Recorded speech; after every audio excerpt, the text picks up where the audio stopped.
কোনো একটা পেশেন্টের যদি কার্সিনোমা ব্রেস্ট ডেভেলপ করে, এটা আসলে কেমন হতে পারে, কী কী ধরনের কন্ডিশন, কী কী ধরনের কার্সিনোমা সেখানে ডেভেলপ করতে পারে। সাধারণত যখনই আমরা কার্সিনোমা ব্রেস্টের কথা বলি, সহজভাবে আমরা যেটা দেখি এখানে দুই ধরনের ক্যান্সার ডেভেলপ হতে পারে। একটা হচ্ছে আমাদের ইনসিটু কার্সিনোমা। ইনসিটু কার্সিনোমা আবার আমরা দুই রকমভাবে হতে দেখি। একটাকে আমরা দেখি যে ডাক্টাল কার্সিনোমা ইনসিটু, আরেকটাকে আমরা দেখি লোবিউলার কার্সিনোমা ইনসিটু। মোট দুই রকম। এটা হচ্ছে আমাদের ইনসিটু কার্সিনোমা। আরেক প্রকারকে আমরা দেখি যে তারা হচ্ছে ইনভেসিভ কার্সিনোমা।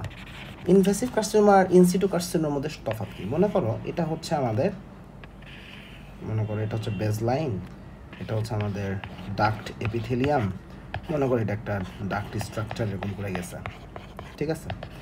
তাহলে যদি এমন হয় যে এখান থেকে কোনো একটা টিউমার ডেভেলপ করে, টিউমার এভাবে এখান থেকে গ্রো করে, কিন্তু সেটা বেসলাইনকে ক্রস করে তার সারাউন্ডিং টিস্যুকে ইনভেট করে নাই, তাহলে এইটা হচ্ছে আমাদের কার্সিনোমা ইনসিটু।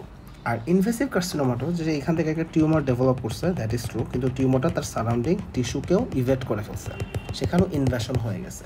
যদি এই ঘটনাটা ঘটে তখন আমরা সেটাকে বলি ইনভেসিভ কার্সিনোমা। সাধারণত যখন আমাদের ব্রেস্টে ইনভেসিভ কার্সিনোমা হয়, এই ইনভেসিভ কার্সিনোমার ক্ষেত্রে আমরা সাধারণত এটাকে আমরা দুইটা ব্রড স্পেকট্রামে আলোচনা করি। প্রথম স্পেকট্রামটা হচ্ছে আমাদের ডাক্টাল অ্যাডেনোকার্সিনোমা, যেটাকে আমরা কোনো স্পেশাল টাইপে বিভক্ত করি নাই। তাহলে একটা হচ্ছে আমাদের ductal adenocarcinoma, ductal adenocarcinoma that are not classified into special types. তাহলে that are not classified into special types. তাহলে স্পেশাল টাইপস আমরা এটাকে ভাগ করতেই নাই। সাধারণত আমরা এটাই সবচেয়ে বেশি দেখি, সাধারণত এদেরকেই সবচেয়ে বেশি দেখা যায়, এবং এটা নিয়ে আমরা প্রিভিয়াস ক্লাসে আলোচনা করে ফেলেছি। আরেকটা ইনভেসিভ কার্সিনোমাটা হচ্ছে অনেকটা এরকম যে আমাদের বেশ কিছু ডাক্টাল অ্যাডেনোকার্সিনোমা এখানে ডেভেলপ করছে, কিন্তু এক একজন না এক এক রকম দেখতে, এক একজনের হিস্টোলজিক্যাল প্যাটার্ন এক এক রকম। এই কারণে এটাকে আমরা প্রত্যেকটা প্যাটার্নকে আলাদা করে রিকগনাইজ করে সেটাকে আমরা বলছি যে স্পেশাল কিছু টাইপস বা স্পেশাল কিছু হিস্টোলজিক টাইপ আমরা আইডেন্টিফাই করতে পারি। তখন এটা আসলে হয়ে যায় যে ডাক্টাল কার্সিনোমা, যেটাকে আমরা ফার্দার কিছু স্পেশাল হিস্টোলজিক টাইপসের আন্ডারে নিয়ে আসছি। তাহলে তারা কি? তারা হচ্ছে আমাদের কিছু স্পেশাল হিস্টোলজিক, আমরা বলতে পারি যে types, special histologic types of আমরা বলতে পারি যে ইনভেসিভ কার্সিনোমা। আমরা আসলে এদেরকে নিয়ে আলোচনা করতে চাই। তাহলে special histologic type of invasive carcinoma, এদের মধ্যে কারা কারা আছে? মোটা দাগে আমরা মোট 10টা টাইপকে রিকগনাইজ করি, 10টা। এদের মধ্যে সবচেয়ে ফ্রিকুয়েন্টলি আমরা যাকে দেখতে পাই, একে আমরা 1 নম্বরে রাখবো, সেটা হচ্ছে আমাদের লোবিউলার কার্সিনোমা। লোবিউলার কার্সিনোমা। লোবিউলার কার্সিনোমার ব্যাপারে আলোচনা কি? প্রথম কথা হচ্ছে আমাদের লোবিউলার কার্সিনোমা ইনসিটু এবং লোবিউলার কার্সিনোমা দুইজনের ক্ষেত্রে আমরা একটা সিমিলারিটিস খুঁজে পাই। সিমিলারিটিস হচ্ছে এদের উভয়ের ক্ষেত্রেই আমরা দেখি যে সেম মিউটেশন, দুইজনের ক্ষেত্রেই আমরা সেম মিউটেশন। কি মিউটেশন? আমরা এখানে দেখি CDH1, এইটা যে একটা জিন, এই জিনের বাই অ্যালিলিক মিসিং আমরা দেখতে পাই, যে by allelic loss of expression, that is by allelic loss of expression. তাহলে এই মিউটেশনটা আমি এখানে খুঁজে পাচ্ছি। বাই অ্যালিলিক লস মানে কি? মনে করো এটা একটা ক্রোমোজোম, এটা একটা ক্রোমোজোম, মনে করো এটা হচ্ছে মা থেকে আসছে, মনে করো এটা বাবা থেকে আসছে। তাহলে এখানে এটা একটা জিনের একটা অ্যালিল, এটা জিনের একটা অ্যালিল। সাধারণত এইটা একটা অ্যালিল, এটা একটা অ্যালিল। কোনো কোনো জায়গায় দুইটা থাকতে পারে, কোনো কোনো জায়গায় মাল্টিপল অ্যালিলও কিন্তু থাকতে পারে। তাহলে দেখা যাচ্ছে এখানে আমরা দুইটা অ্যালিল, দুইটাই রিমুভ হয়ে গেছে। তাহলে এই রকম মিউটেশন যদি ডেভেলপ করে, তাহলে মিউটেশন থেকে দেখা যাচ্ছে আমরা এই কন্ডিশনটা ডেভেলপ হইতে দেখছি। এখন একটা প্রশ্ন তুমি করতে পারো, CDH1 জিন কি এমন জিন? এটার মূল কাজ কি? এটার মূল কাজ হচ্ছে এইটা থেকে যে প্রোটিনটা এনকোডেড হচ্ছে বা এটা যাকে এনকোড করে সেটা হচ্ছে ই ক্যাডহেরিন। তাহলে ই ক্যাডহেরিনকে তারা আসলে এনকোড করে, কিন্তু এখন সেটা আমাদের আসলে ডিফেক্টিভ হয়ে গেল। তাহলে মূল প্যাথোলজির জায়গাটা আসলে এখানে। তাহলে লোবিউলার কার্সিনোমাতে জেনেটিক অ্যাবনর্মালিটিসটা আমরা তাহলে আইডেন্টিফাই করতে পারলাম। এখন লোবিউলার কার্সিনোমার ক্ষেত্রে আমরা কিছু পিকিউলিয়ার কিছু আমরা বলতে পারি ক্যারেক্টারিস্টিক্স দেখতে পাই। তার মধ্যে একটা হচ্ছে, দেখো যদি কোনো জায়গায় এরকম হয় যে এটা একটা নর্মাল সেল ছিল, কিন্তু এখান থেকে মনে করো একটা ক্যান্সার এভাবে মনে করো গ্রো করতেছে, তাহলে এইভাবে যদি এখান থেকে এভাবে ক্যান্সার যদি আস্তে আস্তে গ্রো করতে থাকে, তখন আমরা কি দেখি যে তার চারপাশে কিছু ফাইব্রাস টিস্যু গ্রো করতে থাকে। এটাকে আমরা বলি একটা ডেসমোপ্লাস্টিক রিয়াকশন। সাধারণত এর পাশে ফাইব্রাস টিস্যু গ্রোথ করতে থাকে, তাকে আমরা বলি ডেসমোপ্লাস্টিক রিয়াকশন। কিন্তু যখন আমাদের লোবিউলার কার্সিনোমা ডেভেলপ করে, সেখানে ডেসমোপ্লাস্টিক রিয়াকশনটা আসলে হয় না। এই ডেসমোপ্লাস্টিক রিয়াকশনটা না হওয়ার কারণে আমাদের কিছু সমস্যা হয়। সমস্যাটা কি? প্রথম কথা, এই টিউমারটা আমরা সহজে পালপেট করতে পারি না। তাহলে টিউমার প্রপারলি পালপেট করা যায় না, পালপেট করে ধরতে পারা যায় না। অ্যান্ড সেকেন্ডলি, যখন আমরা ইমেজিং করি ডায়াগনোসিস করার জন্য, ইমেজিংয়েও এটা প্রপারলি ডিটেকশন হয় না। তাহলে ইমেজিংয়েও ডিটেকশন ধরা পড়ে না, আমি পালপেট করতে গিয়েও ওভাবে ডিটেক্ট করতে পারি না। তাহলে এটা আমাদের ক্লিনিক্যাল এন্ড থেকে, ক্লিনিশিয়ানের এন্ড থেকে এটা আমাদের জন্য একটু ডিফিকাল্ট হয়ে যায় এটাকে আইডেন্টিফাই করা। তাহলে এইটা একটা পিকুলিয়ার যে কন্ডিশন, এখানে ডেসমোপ্লাস্টিক রিয়াকশনটা ওভাবে হচ্ছে না। সেকেন্ডলি, যদি এটাকে আমরা আসলে কোনোভাবে মাইক্রোস্কোপের নিচে একটা স্লাইড নিয়ে যদি দেখি, সেখানে আমরা দেখব যে এখানটা হলমার্ক প্রেজেন্টেশন, এটা মানে একদম এটাকে মার্কামারা আমরা এটাকে আইডেন্টিফাই করি, মার্কামারা হিসেবে আইডেন্টিফাই করি। সেটা হচ্ছে এখানে যে সেলগুলো আছে তারা হলো, আমরা এটাকে এভাবে বলতে পারি যে তারা একজন আরেকজনের কাছাকাছি না, একটু দূরে দূরে থাকে। এই জন্য আমরা একে বলি ডিসকোহেসিভ। আমরা এদেরকে বলি ডিসকোহেসিভ। ডিসকোহেসিভ বলতে আমি আসলে কী বোঝাচ্ছি, আমি তোমাদেরকে দুইটা টিউমারের ছবি দেখাবো। এটা একটা টিউমারের ছবি, এটা একটা টিউমারের ছবি, ঠিক আছে? দুইটাই কিন্তু আমাদের carcinoma in situ, breast carcinoma in situ, দুইটাই আমাদের ডাক্টাল অ্যাডেনোকার্সিনোমা। কিন্তু তুমি এখানে দেখো, এটা হচ্ছে আমাদের একটা টিউমার সেল, এটা একটা টিউমার সেল, এটা একটা টিউমার সেল, এটা একটা টিউমার সেল, এটা একটা টিউমার সেল। তুমি এখানে দেখো, এই সাদা সাদা তুমি যেগুলো দেখবে, এগুলো হচ্ছে আমাদের এখানে টিউমার সেল। তুমি দেখো এরা অনেকটা বিচ্ছিন্ন বিচ্ছিন্ন হয়ে আছে না? আর এখানে তুমি যে ভেলভেট কালার বা পার্পল কালারের অনেকগুলো সেল দেখো একত্রিত হয়েছে। হ্যাঁ, মাঝখানে সাদা সাদা কিছু ব্যাপার স্যাপার আছে, আমি পরে দেখাচ্ছি। বাট এখানে দেখো ক্যান্সার সেলগুলো সবাই একসাথে অ্যাগ্রিগেটেড অবস্থায় আছে। কিন্তু এখানে দেখো একজন একজনের থেকে যেন একটু বিচ্ছিন্ন হয়ে আছে। তাহলে এই যে একজন একজন থেকে দূরে দূরে আছে, এটাই হচ্ছে আমাদের ডিসকোহেসিভ নেচার। সো আমরা সাধারণত যে দেখেছি লোবিউলার কার্সিনোমা, সেখানে আমরা এই ডিসকোহেসিভ প্যাটার্নটা আসলে দেখতে পাই। আর এখানে যদি সেলের দিকে তাকাই, এখানে সেলগুলো হচ্ছে আমাদের ম্যাক্সিমাম সেল আমরা দেখি একটা সিগনেট সেল বা সিগনেট রিংয়ের মতো একটা স্ট্রাকচার আসলে ধারণ করে, যেই সেলের মধ্যবর্তী স্থানে ইন্ট্রাসাইটোপ্লাজমিক, আমরা একটা এটাকে কি বলা যেতে পারে, ইন্ট্রাসাইটোপ্লাজমিক মিউসিন ড্রপলেট আমরা দেখতে পাই। এই যে সাদা সাদা যেটা দেখতেছো, এটা আসলে আমাদের মিউসিন ড্রপলেট। তাহলে আমি এখানে কি পাচ্ছি? ইন্ট্রাসাইটোপ্লাজমিক, সাইটোপ্লাজমের মধ্যে একটা মিউসিন ড্রপলেট পাচ্ছি। তাহলে এখানে দেখো যে আমি এখানে সিগনেট সেল বা সিগনেট রিং সেলগুলো দেখতে পাই, এবং তার মধ্যে মিউসিনাস ড্রপলেট, এবং একটা সেল থেকে দূরে দূরে হয়ে থাকে। সো এটা একটা ডিসকোহেসিভ আমরা প্যাটার্নটা আসলে দেখতে পাই। তাহলে এটা গেল আমাদের মোটামুটিভাবে লোবিউলার কার্সিনোমা। এরপরে আমাদের সেকেন্ড যেই স্পেশাল হিস্টোলজিক টাইপ, সেটা হচ্ছে আমাদের মিউসিনাস কার্সিনোমা। সেটা হচ্ছে আমাদের মিউসিনাস কার্সিনোমা। মিউসিনাস কার্সিনোমার ব্যাপারটা আমরা বলতে পারি যে লোবিউলার কার্সিনোমা জাস্ট অপোজিট। এখানে যে সেলগুলোর দিকে আমরা তাকাই, দেখো সেলগুলো সবাই একটা আরেকটার সাথে কত সুন্দরভাবে আছে। সো আমরা বলতে পারি যে সেলগুলো নিজেরা ক্লাস্টার হয়ে আছে, সো ক্লাস্টার অফ সেলস। এবং দেখো যে এইখানে অনেকগুলো সেল একসঙ্গে আছে, কিন্তু এদের একটা মাথা থেকে মনে হচ্ছে যে এখানে এরকম একটা সাদা সাদা কিছু যেন একটা বের হয়ে আছে, তাই না? What is this? এটা যেটা হচ্ছে সেটা হচ্ছে এই যে সেল, যে অনেকগুলো সেল মনে করে একসঙ্গে আছে, এই সেলগুলোর একটা প্রান্ত থেকে দেখা যাচ্ছে এভাবে আমরা দেখি যে মিউসিন রিলিজড হচ্ছে। এই মিউসিন রিলিজড বা লিক হচ্ছে বললে মানে ভালো, এবং এই মিউসিনটা লিক হয়ে হয়ে মনে করে এটা মনে করো এরকম একটা স্ট্রাকচার এরকম করে ডেভেলপ করে ফেলতেছে। হ্যাঁ, তাহলে মনে করো যে এখানে আমাদের কিছু সেল আছে, হ্যাঁ, তাহলে আবার এখান থেকে মনে করো এখান থেকে মিউসিন রিলিজড হয়ে আবার এরকম একটা এরিয়া তৈরি হচ্ছে। তাহলে একটা আইল্যান্ডের মতো আসলে হয়ে যায়, যে জায়গায় জায়গায় পানি, জায়গায় জায়গায় দ্বীপ। তাহলে এখানে আমরা দেখব এটা হচ্ছে আমাদের সেই মিউসিন যেটা লিক করতেছে। আর এখানে যে সেলগুলো দেখছি এরা এগে সব ক্লাস্টার হয়ে ফর্মেশন হয়ে আছে, এবং যেগুলো থেকে আসলে মিউসিনটা এভাবে রিলিজ করে করে বা লিক করে করে এই অ্যাপিয়ারেন্সটা আসলে তৈরি হচ্ছে। সাধারণত যদি আমি আসলে মরফোলজিক্যালি যদি গ্রসলি টিউমারটা দেখতে যাই, সাধারণত টিউমারগুলা সফট রাবারি একটা অ্যাপিয়ারেন্স আসলে আমরা সেখানে পাই এবং দেখা যাচ্ছে যে এটা যদি সরাসরিভাবে আমরা দেখি অনেকটা গ্রে ব্লু জেলাটিন লাইক একটা অ্যাপিয়ারেন্স আসলে আমরা এখানে দেখতে পাই এবং মোটামুটিভাবে টিউমারটা আমরা বলতে পারি ওয়েল সার্কামস্ক্রাইবড, হ্যাঁ মোটামুটি ওয়েল ডিফাইন্ড বলা যেতে পারে। সো এটা কিন্তু আমরা খুব সহজে আসলে এটা ডিটেক্ট করা যায়। তাহলে এটা গেল একটা। আমাদের 3 নাম্বার স্পেশাল টাইপ হচ্ছে tubular carcinoma. Tubular carcinoma. Tubular কার্সিনোমাতে আমরা আসলে কি দেখি, এখানে আসলে দেখতে হচ্ছে ক্যান্সার সেল যেগুলো আছে এগুলো আসলে অনেকটা একটা টিউবিউলি যেন গঠন করে বসে আছে। মনে করো এটা এরকম ক্যান্সার যখন আমাদের এখানে হচ্ছে এটা it looks like a tubule. যখন আমি এই ছবিটা দেখি তাহলে দেখো যে এইখানে তুমি যেটা দেখতে পাচ্ছ এই দেখো একটা টিউবিউল যেন ফর্মেশনে বসে আছে, একটা টিউবিউল ফর্মেশনে বসে আছে। এই যে এগুলো হচ্ছে আমাদের সেই ক্যান্সার সেল, এগুলো হচ্ছে আমাদের ক্যান্সার সেল। তাহলে দেখো এখানে একটা টিউবিউল ফর্মেশন হয়ে বসে আছে। সো এখানে ওয়েল ফর্মড টিউবিউল আমরা দেখতে পাই। অনেক সময় এটা দেখে সরাসরিভাবে আমরা অনেক সময় কার্সিনোমা মনে না করে যিনি প্যাথোলজিস্ট তার মিস্টেক হতে পারে, মিস্টেক হয়ে তিনি এটাকে একটা বিনাইন স্ক্লেরোজিং লেশন মনে করতে পারেন।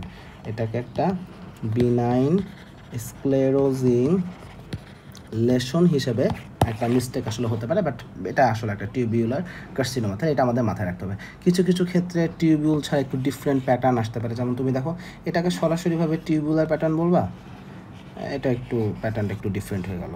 তো কিছু কিছু জায়গায় টিউবুলার বাদে অন্য প্যাটার্নও আসতে পারে। কিছু কিছু জায়গায় ক্রিবরিফর্ম প্যাটার্ন আসতে পারে। ক্রিবরিফর্ম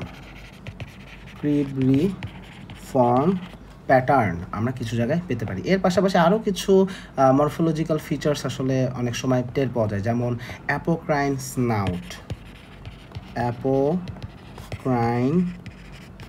স্নাউট। এখন প্রশ্ন আসতে পারে what is apocrine snout. So মনে করো কোনো একটা অ্যাপোক্রাইন গ্ল্যান্ড, হ্যাঁ মনে করো এটা একটা অ্যাপোক্রাইন গ্ল্যান্ড, এটার যে একদম অ্যাপেক্সে এখানে যে সেলগুলো আছে এই সেলগুলো মনে করো সিক্রেট করতেছিল কিছু একটা। সো অনেক সময় যেটা দেখা যায় যে সিক্রেটরি সেলগুলো যখন সিক্রেশন করে তখন এই সেলগুলো ব্রেকডাউন হয়ে যায় এবং ব্রেকডাউন হয়ে গিয়ে এরকম একটা পিঞ্চ অফ বা একটা স্নাউট লাইক একটা অ্যাপিয়ারেন্স আছে, সেটাকেই বলা হচ্ছে অ্যাপোক্রাইন স্নাউট। তাহলে এখানে আমরা অ্যাপোক্রাইন স্নাউট পাইতে পারি। যেমন এটাকে কি অ্যাপোক্রাইন স্নাউট বলা যাইতে পারে? আমার কাছে মনে হচ্ছে এটাকে কি বলা যাইতে পারে, আমার কাছে মনে হচ্ছে এটাকেও আমার কাছে মনে হচ্ছে। তো এগুলো হচ্ছে আমাদের, তাহলে এখানে অ্যাপোক্রাইন স্নাউট আমরা পেতে পারি, ক্রিবরিফর্ম প্যাটার্ন পাইতে পারি, অ্যাপোক্রাইন স্নাউট পাইতে পারি। কিছু কিছু জায়গায় ক্যালসিফিকেশন থাকতে পারে, কিছু কিছু জায়গায় ক্যালসিফিকেশনও প্রেজেন্ট থাকতে পারে। তাহলে এগুলো মোটামুটিভাবে আমাদের টিউবিউলার কার্সিনোমা। এরপরে আসি আমাদের 4 নাম্বার প্যাটার্ন যেটা, সেটা হচ্ছে প্যাপিলারি কার্সিনোমা। Papillary carcinoma.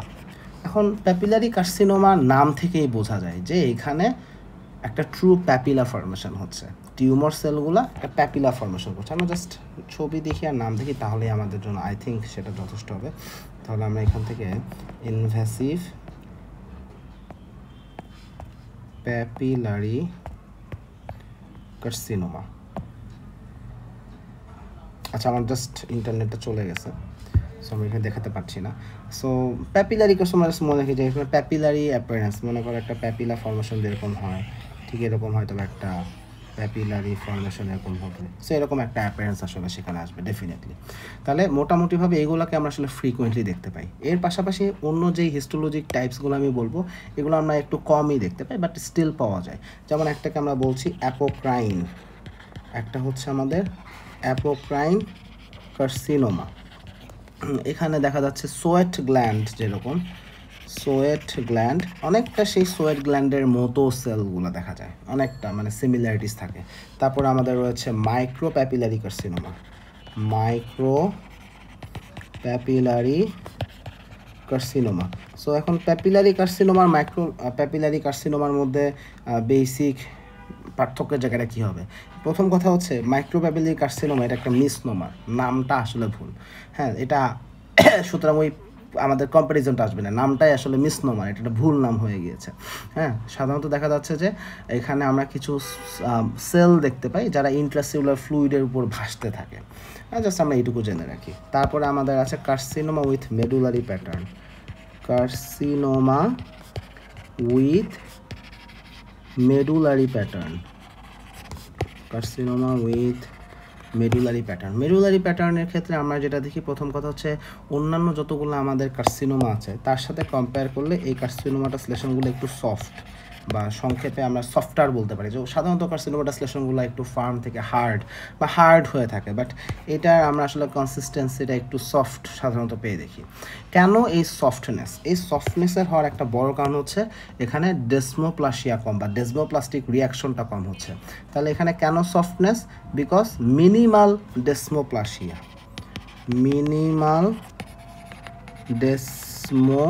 তাহলে আমরা লোবিউলার কার্সিনোমাতেও কিন্তু ডেসমোপ্লাসিয়া আসলে পাইই নাই, আর এখানে পাচ্ছি কিন্তু মিনিমাম। এই মিনিমাম থাকার কারণে এটা আসলে একটা সফট একটা আমরা বলবো যে সফটার কার্সিনোমাটাস লেশন। আমরা যদি পালপেট করি এটাকে সফট মনে হবে আমাদের কাছে। হিস্টোলজিক ফিচারে যদি আমরা দেখি, সেখানে আমরা দেখবো যে কিছু solid sheet of large cell আমাদের কাছে মনে হতে পারে, যে এই সেলগুলোর ক্ষেত্রে আমরা দেখবো যে প্লিওমরফিক নিউক্লিয়াই,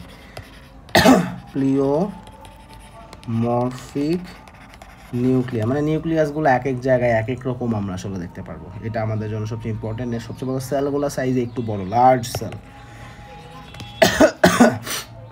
তো এখানে আমরা লার্জ সেল উইথ প্লিওমরফিক নিউক্লিয়া পাবো, এবং নিউক্লিয়ার আমাদের এখানে যে প্লিওমরফিক নিউক্লিয়াস, এর মধ্যে নিউক্লিওলাইগুলো আসলে আমরা প্রমিনেন্ট দেখতে পাই। তাহলে মোটামুটি এইটা আমরা মাথায় রাখি। ফ্রিকুয়েন্ট মাইটোটিক ফিগার পাওয়া যায়, নন ইনফিনিটিভ বর্ডার থাকে। জাস্ট আমরা আপাতত এইটুকুই আমাদের জন্য এমবিবিএস লেভেলে যথেষ্ট। এরপর আমাদের আছে মেটাপ্লাস্টিক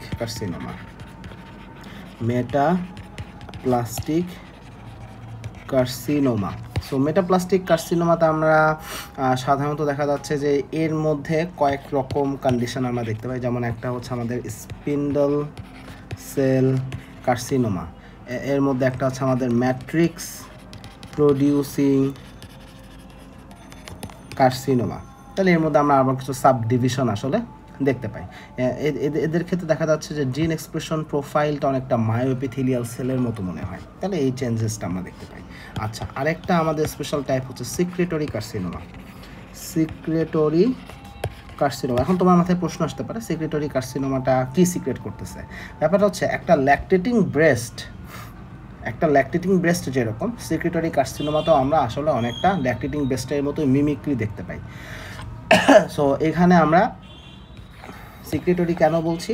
বিকজ একটা ল্যাকটেটিং ব্রেস্ট যেরকম, ঠিক সেই রকম মিমিক্রি, প্রায় সিমিলার বিহেভিয়ার আমরা দেখতে পাই। সিমিলার বিহেভিয়ারটা কোন জায়গা থেকে আসছে?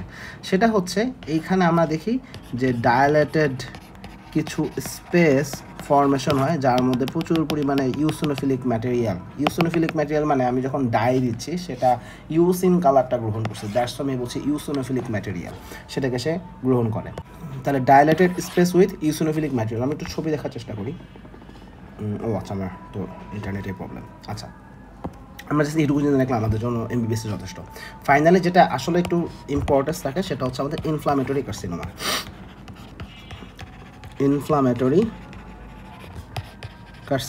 এখন তোমাকে যখন আমি বলবো ইনফ্লামেটরি কার্সিনোমা, এইটা বললে তোমার মাথায় আসবে কি এখানে কোনো একটা ইনফ্লামেশন হচ্ছে। এটা বললে তোমার মাথায় কিন্তু এই কথাই আসবে যে এখানে আসলে একটা ইনফ্লামেশন হচ্ছে। বাট কথা হচ্ছে এটা একটা মিসনোমার, মানে এখানে আসলে কোনো ইনফ্লামেশন হচ্ছে না, এটা একটা মিসনোমার হয়ে গেছে। তাহলে কথা হচ্ছে ইনফ্লামেটরি কার্সিনোমাতে আমরা কী কী বৈশিষ্ট্য দেখতে পাই? এখানে আমরা যেটা দেখতে পাই সেটা হচ্ছে লিম্ফোভাস্কুলার স্পেসটাকে খুব এক্সটেন্সিভভাবে আমরা এখানে প্লাগ ইন অবস্থায় দেখি। তার মানে এখানে আমরা যেটা দেখব সেখানে হচ্ছে এক্সটেন্সিভ প্লাগিং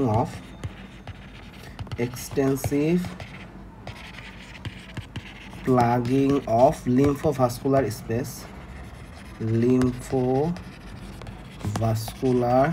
স্পেস। কোথায় এটা পাওয়া যায়? ডার্মিসের মধ্যে। তাহলে ডার্মিসের মধ্যে আমি কি দেখতেছি? লিম্ফোভাস্কুলার স্পেসের খুব এক্সেসিভ প্লাগিং, এবং আলটিমেটলি ইনফ্লামেটরি কার্সিনোমাগুলোর প্রগনোসিস আসলে খারাপ হয়। তাহলে এখানে প্রগনোসিস খারাপ, সাধারণত দেখা যাচ্ছে ডিস্ট্যান্ট মেটাস্টাসিস হওয়ার প্রবাবিলিটি খুবই বেশি। এবং পেশেন্ট যখন আমাদের কাছে আসলে আসে, পেশেন্টের ক্লিনিক্যাল ফিচার্সের মধ্যে দেখা যাচ্ছে তাদের যে ব্রেস্ট, এই ব্রেস্টের এখানে দেখা যাচ্ছে লাল হয়ে থাকে। সো এরাইথেমা, সোয়েলিং থাকে, স্কিন যেটা সারাউন্ডিং স্কিন বা অ্যাবাভ ওটার স্কিনটা থিক অবস্থায় থাকে, তাহলে স্কিন থিকেনিং আমরা দেখতে পাই। তাহলে মোটামুটি দেখো একটা জায়গায় ইনফ্লামেশন হলে যেই ফিচার থাকে এরাইথেমা সোয়েলিং, এখানেও আসলে এরাইথেমা পাচ্ছি, সোয়েলিং থাকছে, সেই জন্য আসলে ইনফ্লামেটরি নামটা চলে আসছে অনেকটা, কিন্তু এখানে ইনফ্লামেশন হচ্ছে না। তাহলে এরাইথেমা আছে, সোয়েলিং আছে, স্কিনটা থিকেন্ড অবস্থায় থাকে। আবার দেখো মনে করো যে ব্রেস্টের এখানে যেই জায়গায় স্কিনটা এভাবে ইনভলভড, সেটা ওই স্কিনটা যেটা আমাদের এডেমাটাস স্কিন, সেটা যে কুপার লিগামেন্ট, সেই কুপার লিগামেন্ট জায়গায় জায়গায় টেনে ধরে। এখন মনে করো যে এটা একটা স্কিনে জায়গায় জায়গায় কুপার লিগামেন্ট টেনে ধরছে, যে জায়গায় টেনে ধরে ওই জায়গায় একটু ছোটো ডিম্পলের মতো তৈরি হয়, তাহলে এরকম দেখা যায়। তাহলে এই যে এরকম ছোটো ছোটো ছোটো ছোটো ডিম্পলের মতো তৈরি হলো, তাহলে দেখো সারফেসটা একটা আনইভেন সারফেস। এই যে এরকম বাইরে থেকে তুমি যদি স্কিনটা দেখো, একটা কমলা লেবু তার গায়ে জায়গায় জায়গায় যেমন ডট দেখা যায়, ঠিক সেই রকম ডট লাইক একটা ডিম্পল মনে হবে। এবং এই জন্য এটাকে আরেকটা নাম বলা হয়, সেটাকে বলা হয় পডি অরেঞ্জ। সেটাকে আমরা বলি PAAU, পডি অরেঞ্জ। কারণ একটা অরেঞ্জের সারফেস যেরকম এখানেও দেখতে চাই। আমি আগে একটা অরেঞ্জ আগে দেখাইতে চাই। আচ্ছা, আমার আবার নেটটা চলে আসছে, তাহলে আমরা অরেঞ্জের দিকে তাকাই। তুমি দেখো এই অরেঞ্জের স্কিনের দিকে তাকাও, এই অরেঞ্জের এক্সটার্নাল সারফেসটার দিকে তাকাও, দেখো কমলা জায়গায় জায়গায় ছোটো ছোটো ছোটো ছোটো ডট ডট ডট হয়ে আছে, দেখো ছোটো ছোটো ছোটো ছোটো ডট ডট ডট হয়ে আছে, দেখছো? এই ছোটো ছোটো ডট, এই ডটটা মাথায় রাখো। এখন আমরা পডি অরেঞ্জ দেখি।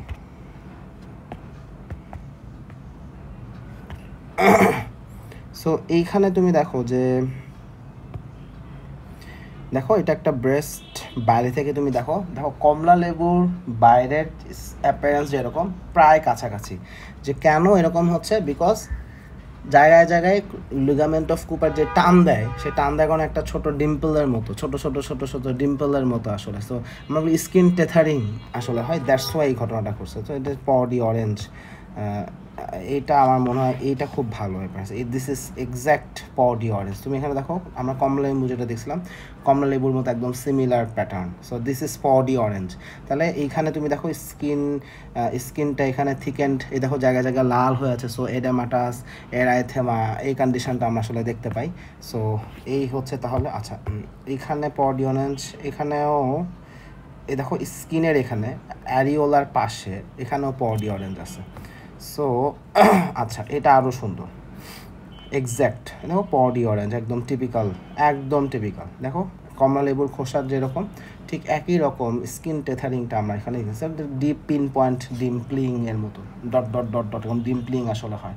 সো এই জন্য এটাকে পডি অরেঞ্জ বলা হচ্ছে। তাহলে পডি অরেঞ্জ আমরা এখানে পাচ্ছি। তাহলে কোথায় পাচ্ছি আমরা? ইনফ্লামেটরি কার্সিনোমা, বেসিক্যালি ইনভেসিভ কার্সিনোমারই একটা স্পেশাল হিস্টোলজিক টাইপ, তাই না? আচ্ছা, তাহলে এই আন্ডারলাইং কার্সিনোমাটা অবশ্যই ইনফিলট্রেটিভ, এবং আমরা মাথায় রাখবো কি এগুলা প্রগনোসিস খারাপ। কেন? কারণ এখানে ডিস্ট্যান্ট মেটাস্ট্যাসিস খুব ফ্রিকুয়েন্টলি হয়। ডিস্ট্যান্ট মেটাস্ট্যাসিস এখানে খুবই মানে আমরা বলছি প্রিভ্যালেন্টলি হয়। এখন এখানে কি কোনো আমরা ডিসক্রিট পালপেবল কোনো ম্যাস আসলে পাই কি না?